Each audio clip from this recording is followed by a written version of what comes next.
No, I forgot to make a reservation for Miss Jones. I'm sorry, I said. My mother-in-law pretended to be surprised and grabbed my hands. The five of us went to the restaurant together, but she purposely didn't save a spot for me. Honey, there's no need to apologize, she said.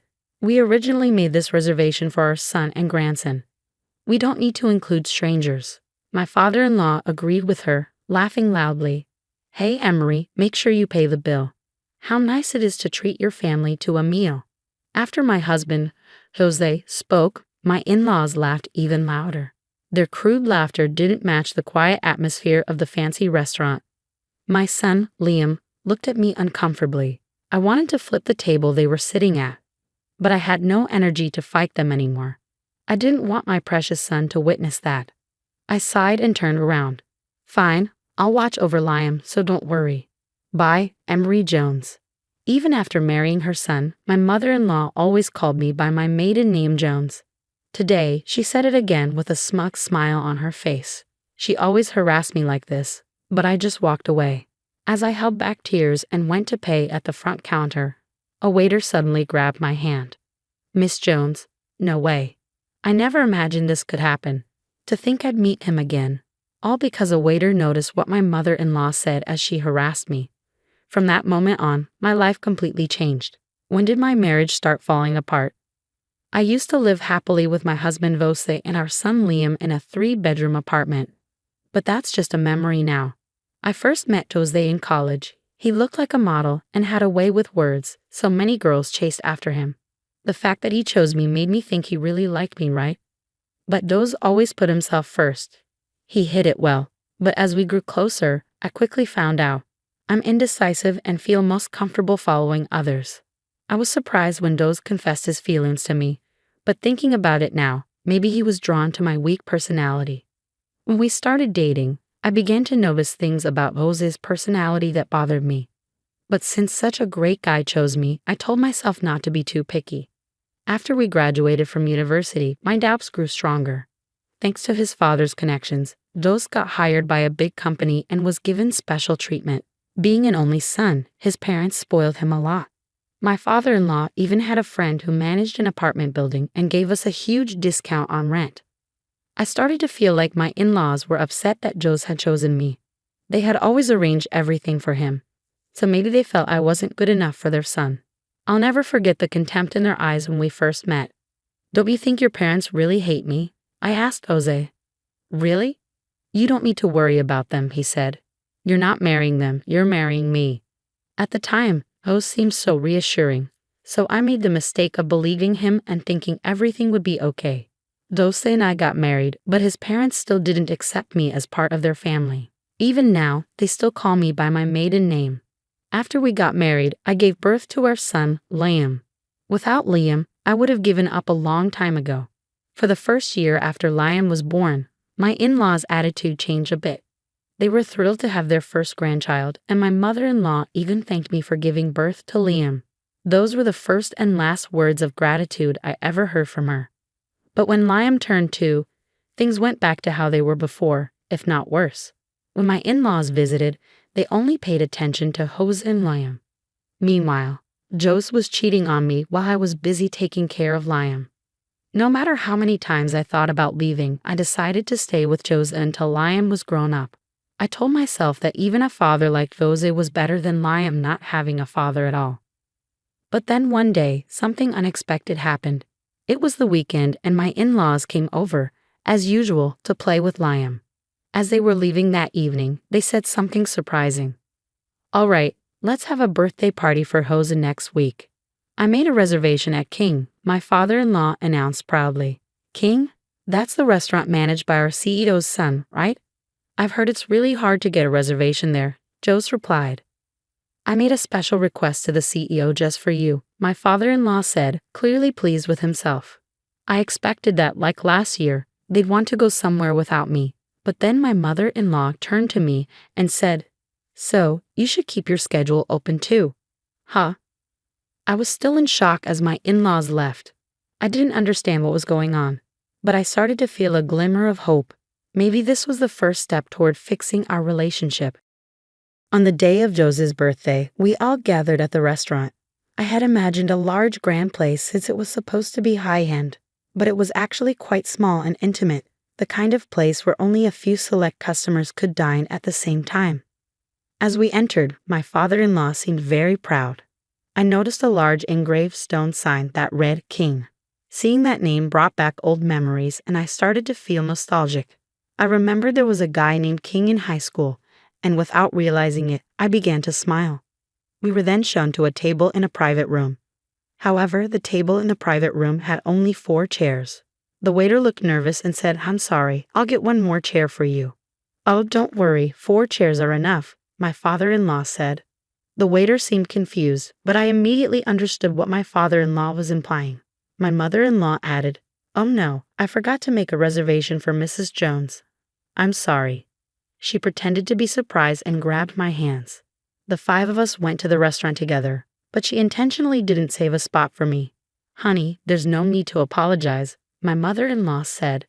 "We originally made this reservation for our son and grandson. We don't need to include strangers." My father-in-law encouraged her with a loud laugh. "Hey, Emery, be sure to pay the bill. How nice it is to treat your family to a meal." After Josie spoke, my in-laws laughed even louder. Their loud, inappropriate laughter didn't fit the quiet atmosphere of the fancy restaurant. My son, Liam, looked at me uncomfortably. I wanted to flip the table they were sitting at, but I didn't have the energy to fight them anymore, and I didn't want my precious son to see that. I sighed and turned around. "Fine, I'll watch over Liam, so don't worry. Bye, Emery Jones." As I walked out of the room, I heard more laughter behind me. I made my way to the exit, wiping away the tears that were streaming down my cheeks. The waiter who had left the room with me suddenly grabbed my hand. "Excuse me, are you Mrs. Emery Jones?" Yeah. About the bill." I started to say. "There's no need for you to worry about the bill. Please follow me," he said. I was puzzled but didn't pull away. I followed the waiter as we walked further from the private dining room.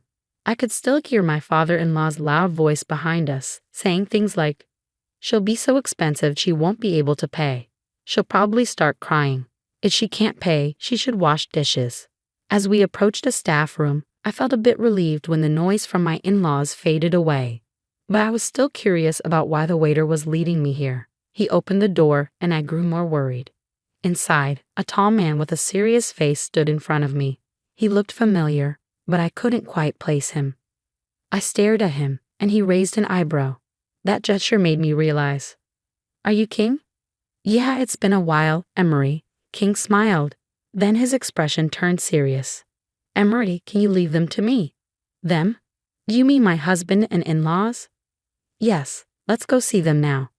King took my hand and led me back towards the private dining room. He opened the door with a loud bang, and everyone immediately turned to look at him. My father-in-law stood up with a forced smile. "Oh, it's Chef King. You look serious. Did something happen?" "It's about Emery," King said. My in-laws looked shocked. King and I were classmates in high school. He was rebellious and often skipped school, but after a while, we became friends. Despite his tough exterior, he was actually very kind. When my in-laws heard what King said, their faces went pale. "Oh, we didn't intend to," they started to stammer. "Then please explain to me what you were trying to do," King demanded. Jose, looking pitiful, stepped forward. As I followed his gaze, I saw an older man who looked like King walking towards us. I wanted to laugh, but the room's atmosphere was too tense. "Are you the ones who treated my son's friend so rudely?" the older man asked.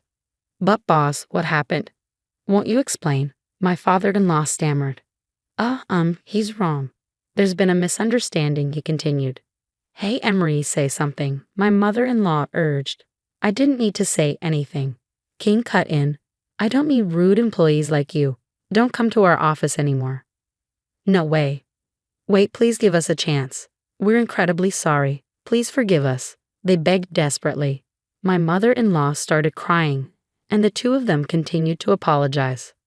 Liam came over to me, looking scared and with tears in his eyes. I comforted him, telling him not to be afraid, and patted his head.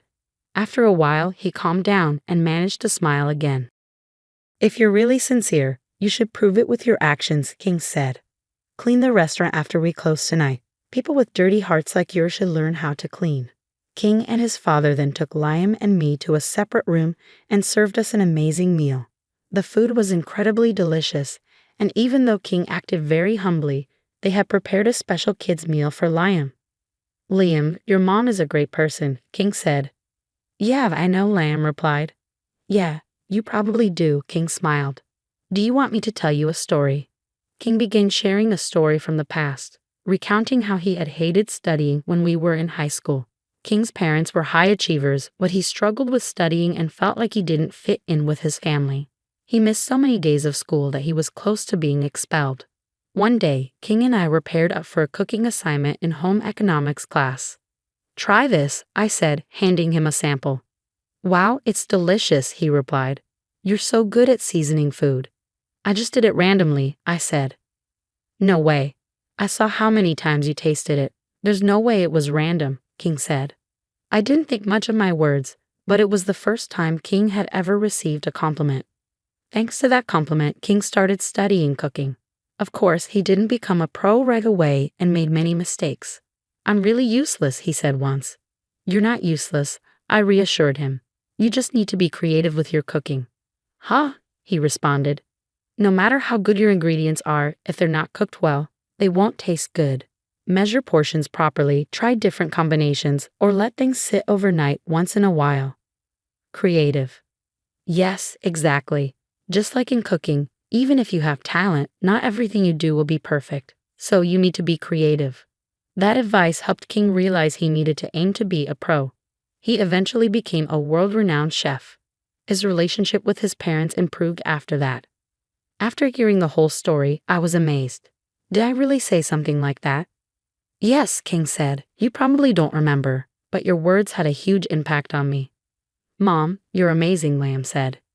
King's story didn't end there. He spoke about me to his employees many times, so when the waiter heard my name, he recognized it and knew he had to help me. So the restaurant name wasn't just a coincidence. "Yeah," King said, smiling. "You're the one who once wrote my name with a C instead of a K, right?" "I'm sorry, I didn't do it on purpose," I said. "No, I'm actually happy it happened," King replied. "You were the only person who paid attention to me back then. I thought writing the restaurant name with a C would make it stand out and be easier to remember. So thank you." One of the staff called to King and he left the room. I reflected on what I had told him back then. I realized I needed to be creative with my own life too. If I didn't put any effort, things wouldn't turn out the way I wanted. Looking at Liam, I made up my mind. I would divorce Jose and start my life over. 1 year later. "Hey King," Liam shouted as he rushed to hug him. King hugged Liam back, smiling warmly. Since that time at the restaurant, King and I had started seeing each other more often and began dating. We were now considering getting married. I hadn't talked to Liam about it yet, but I was sure he'd be happy. Liam was so attached to King that I felt confident he would be pleased. After the incident, my ex-father-in-law and Jose were both demoted. They begged their bosses for forgiveness, but due to the complicated HR processes in large companies, they hadn't been fired yet. They're still hanging on somehow in the company's shadows. King and I watched over Liam as he peacefully slept after getting tired from playing with King. Liam's worried because he's not good at studying, I told King. He's tried cooking to be like you, but things haven't gone well, and he's gotten even more upset. "Really?" King asked. "Yes, he's actually very athletic. The other day, he won first place in a sprinting contest at school." "Then there's no need to worry about him," King said reassuringly. King and I made eye contact and smiled. "I've always wanted to enjoy quiet moments like this with my partner." "I'll teach Liam the way you taught me," I said. "Everyone is good at different things." "That's right," King agreed. "Thank you." King gently patted Liam's head with his large hands. They really looked like they could be father and son.